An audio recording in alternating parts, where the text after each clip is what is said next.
just seems odd to me that if a faith-based school rejects a child on the grounds of disability or colour or some other ground, that there's legal protection for that. But we've sort of rolled over and accepted that faith-based groups cannot provide this service on one particular ground, and I call it ground because I work in discrimination law, and we're just sort of rolling over and accepting that.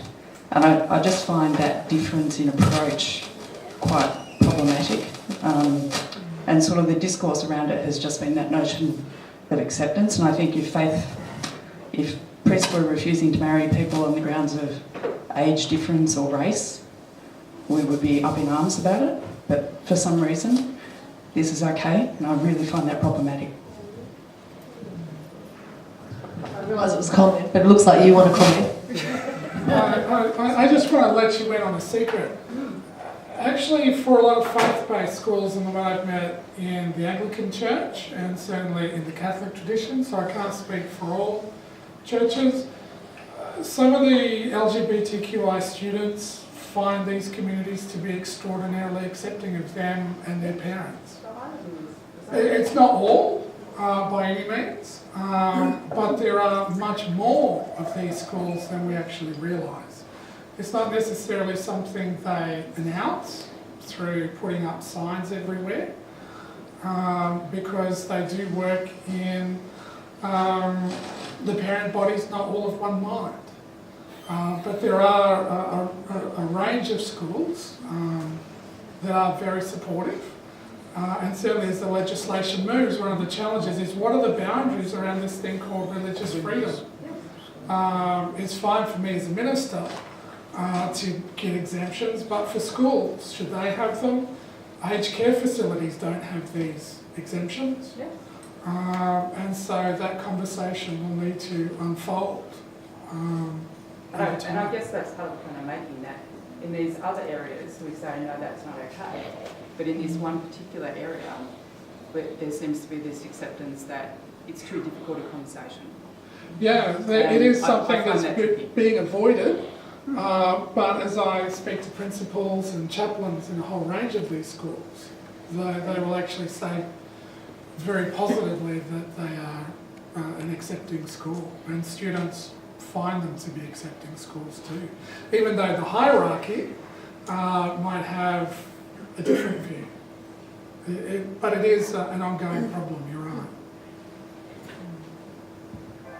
So I think we're talking about a slightly different issue.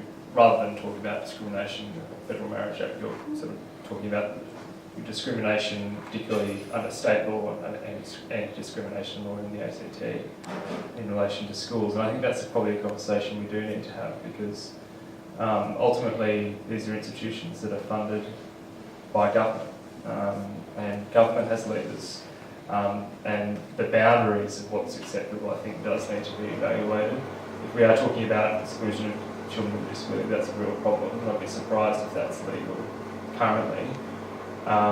In relation to LGBTI students, we've heard some stories from around the country about sort of different types of exclusion, but because I think often the system is complaints-based, or based on people bringing claim of discrimination, that's not really the best time to be having a discussion around the broader policy settings, and I think that's probably a discussion that we need to be having in the community, and certainly something that we haven't been able to have up until this point. I think it's generally been thought that the religious exemption is fairly wide, but when we're talking about dealing with some of the most vulnerable people in the community, and where there's funding being provided by government, of course they should have access to services.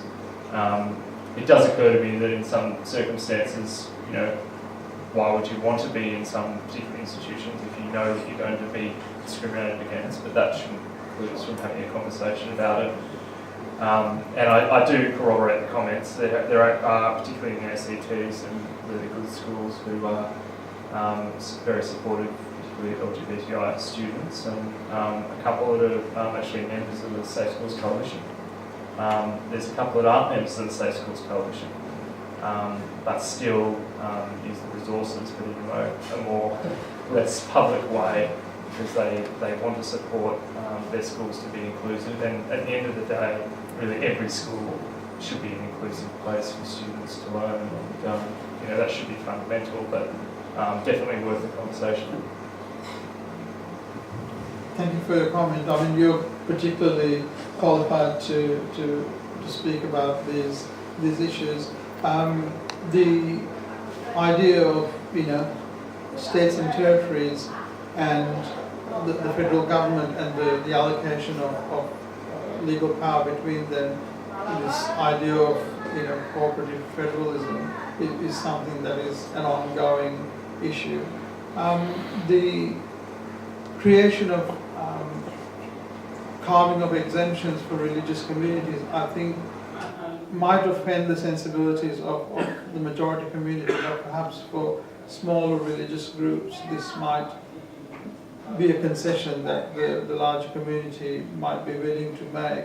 But I think in practice, clearly in principle there is an issue, but perhaps in practice the effect of those of carving out those exemptions might not be as significant, and I hope that, I don't know the answer, but I hope that would be the case. Thank you. Was there any